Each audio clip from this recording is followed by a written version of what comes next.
This channel's content is strictly for educational and informational purpose and does not endorse or promote any form of violence, harm, illegal activities, self-injuries and communal disharmony. কমলাকর সামগ্রিকভাবে যদি বলা যায় আলিপুরদুয়ারের vote চিত্র আজকে প্রথম দফার নির্বাচন ছিল আলিপুরদুয়ারে কি থাকলো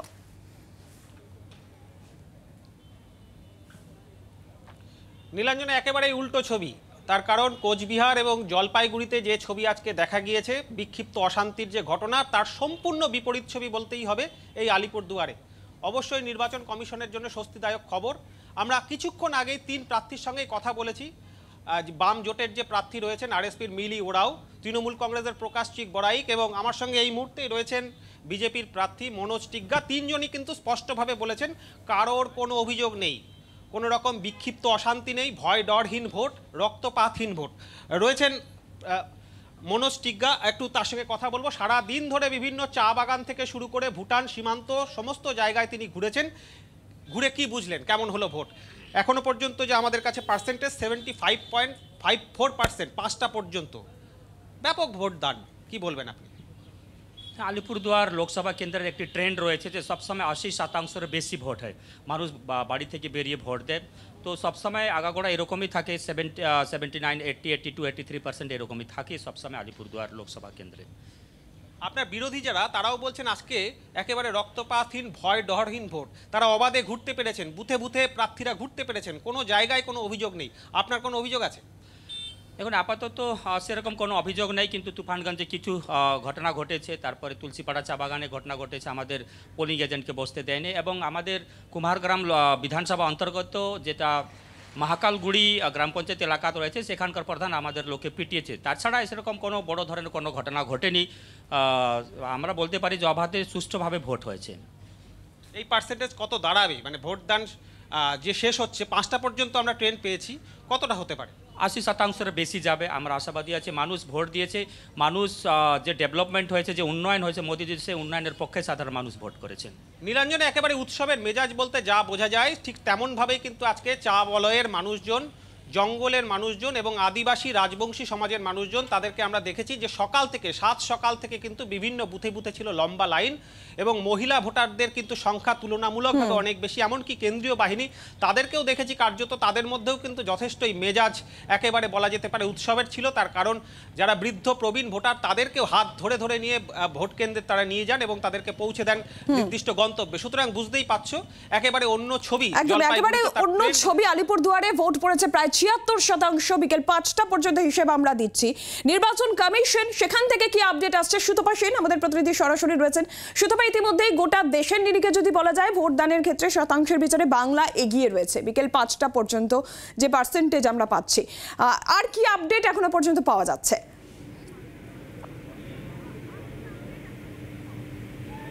দেখো যেটা প্রথম থেকে নির্বাচন কমিশন সূত্রে জানা যাচ্ছিল যে বাংলাতে 80% ওপরে ভোট পড়বে এমনটাই তারা অনুমান করছিলেন যেভাবে গতি চলছিল এবং দেখা গেছে যে বিকাল 5টা পর্যন্ত যে ভোট হয়েছে তাতেই 77%-এরও বেশি প্রায় 78%-এর কাছাকাছি অ্যাভারেজে 3 কেন্দ্রে ভোট পড়েছে কাজে বুঝতেই পারছো আরও 1 ঘন্টা অর্থাৎ 5টা পর্যন্ত খবর 6টা পর্যন্ত ভোট হওয়ার কথা আমাদের রাজ্যে সাধারণভাবে যে চিত্র দেখা যায় যে 6টার সময় অনেকে লাইনে দাঁড়িয়ে থাকেন তার ফলে যতক্ষণ পর্যন্ত না লাইনে যতজন থাকবেন সেই ভোট পর্ব চলতে থাকে কাজে যেটা মনে করা হচ্ছে যে 85%-এর কাছাকাছি ভোট হয়ে যেতে পারে 3 কেন্দ্রে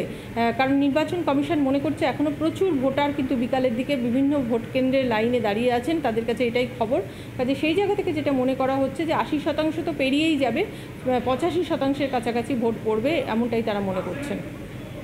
ধন্যবাদ সুতপা অর্থাৎ 80% যেটা কমিশন এক্সপেক্ট করছে 5টা পর্যন্ত যেই আপডেট আমরা দিচ্ছি আপনাদের যে আপডেট প্রায় 76-77% সেটা 6টার সময় যদি ভোট গ্রহণ প্রক্রিয়া শেষ হয় কমিশন যেটা এক্সপেক্ট করছে 1 ঘন্টায় সেটা প্রায় 80-85% কিন্তু পৌঁছে যাবে আর এই মুহূর্তে শিলিগুড়ি থেকে আমাদের প্রতিনিধি নারায়ণ সিংহ রায় রয়েছেন সরাসরি আমাদের সঙ্গে নারায়ণ তোমার কাছে কি আপডেট রয়েছে সামগ্রিকভাবে ভোট চিত্র যদি বলা যায়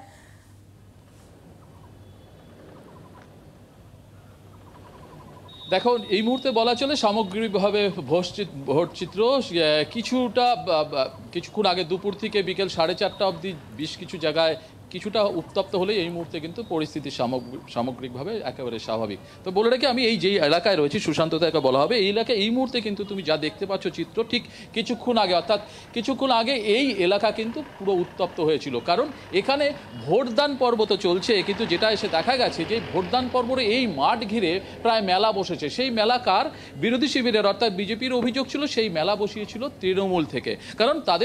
তাদের কাছে অভিযোগ ছিল ভোটারদের প্রভাবিত করছে এবং বুথ জ্যাম করার চেষ্টা করছে। যদিও সেন্ট্রাল ফোর্স ভেতরে ছিল এবং বাইরের দিকটায় কিন্তু দেখা গেছিল প্রচুর তৃণমূল সমর্থকদের ভিড়। পরবর্তীতে শিখা চট্টোপাধ্যায় 4:30 নাগাদ এখানে এসেও কিন্তু একেবারে শিরোনামে উঠে যায়, কিন্তু তিনি এখানে কিছুটা নিয়ম মেনেই ভোটার কেন্দ্রের থেকে অনেকটা দূরে ভোটারদের সাথে কথা বলার চেষ্টা করে এবং তার দলীয় কর্মীদের সাথে কথা বলার চেষ্টা করলেই কিন্তু সেইখানে বাজে বচসা আবার নতুন করে তৃণমূল সমর্থকদের সাথে শুরু হয়। সেখানেও কিন্তু ধাক্কাধাক্কি, অনেকটা গন্ডগোল, শোরগোল। পরবর্তীতে পুলিশ এসে পুরো বিষয় সামাল দেয় এবং সেন্ট্রাল ফোর্সকে নিয়ে এই মাঠ চত্বর পুরো ভরেছিল সাধারণ ভোটারদের থেকে শুরু করে বহিরাগতরা। সেই বহিরাগতদের তারা হাঁটিয়ে দেয় এবং পরবর্তীতে পরিস্থিতি স্বাভাবিক হয়। এই মুহূর্তে কিন্তু নির্বিঘ্নে ভোট চলছে, ভোটদান পর্ব চলছে, পুরো মাঠ ফাঁকা করে দেওয়া হয়। রয়েছে সেন্ট্রাল ফোর্স, বাইরে রয়েছে পুলিশ। সব মিলিয়ে শিখা চট্টোপাধ্যায় আজ সকালবেলা থেকে শিলিগুড়ি সংলগ্ন যে জলপাইগুড়ি জেলার যে শিলিগুড়ি পৌর কর্পোরেশনের যে অ্যাডেড এরিয়ার যে 14টি এলাকা রয়েছে, মিউনিসিপ্যালিটি এলাকা, সেই এলাকায় যে ভোটদান পর্ব চলছিল সেখানে কিন্তু সকাল থেকে প্রতিটি বুথে চাপ্পা চাপ্পা তিনি ঘুরে বেরিয়েছেন এবং যাতে কোনোভাবে কোথাও অপ্রীতিকর ঘটনা না ঘটে বা তার বুথ জ্যাম না হয়। কারণ তার কাছে আশঙ্কা ছিল যে বুথ জ্যাম হতে পারে, তৃণমূল প্রভাবিত করতে পারে ভোটারদের, যার জন্য কিন্তু তিনি সমস্ত বুথে ঘুরে বেরিয়েছে এবং যার ফলে কিন্তু বেশ কিছু জায়গায় তাকে বাধাপ্রাপ্ত হয়েছে এবং পুলিশও বাধা দিয়েছে তাদের অভিযোগ। এবং এক সময় দেখা গেছে পুলিশের সাথে হাতাপাই এবং তাকে পুলিশ আটক করতে পর্যন্ত চেয়েছিল, যদিও পরবর্তীতে শিখা চট্টোপাধ্যায় সেখান থেকে চলে যায়। কিন্তু পুনরায় এখানে এসে কিন্তু আবার সেই বচসায় জড়িয়ে পড়ে। যদি এই মুহূর্তে পরিস্থিতি স্বাভাবিক, ভোটদান পর্ব চলছে, রয়েছে সেন্ট্রাল ফোর্সও।